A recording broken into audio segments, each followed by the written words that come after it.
नाज़रीन किराम अस्सलामु अलैकुम वरहमतुल्लाहि वबरकातुह। नाज़रीन, गुज़िश्ता कई दिनों से ये खबर गर्दिश कर रही थी कि यूपी के मदरसों में अब जुमे की बजाय इतवार को हफ्तावारी छुट्टी हुआ करेगी, जिसको लेकर अहले मदारिस में काफ़ी तशवीश पाई जा रही थी। चूँकि जुमे के दिन जुमे की नमाज की वजह से अक्सर मुसलमान नमाज जुमे की तैयारियों में मसरूफ़ रहता है, इसलिए हर मदारिस में जुमे को छुट्टी रहती है।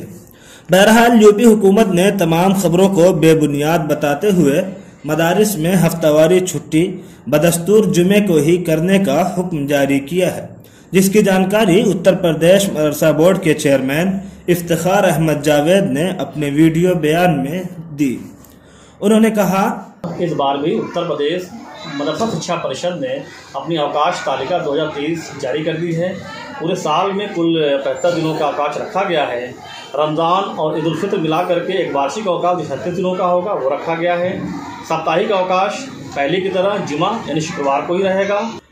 बहरहाल नाजरीन, आपसे दरख्वास्त है कि इस खबर पर अपनी राय का इजहार कमेंट बॉक्स में ज़रूर करें, वीडियो को लाइक और शेयर कर दें और हमारे चैनल को सब्सक्राइब करके बेल आइकन को ज़रूर दबा दें। वस्सलामु अलैकुम वरहमतुल्लाहि वबरकातुह।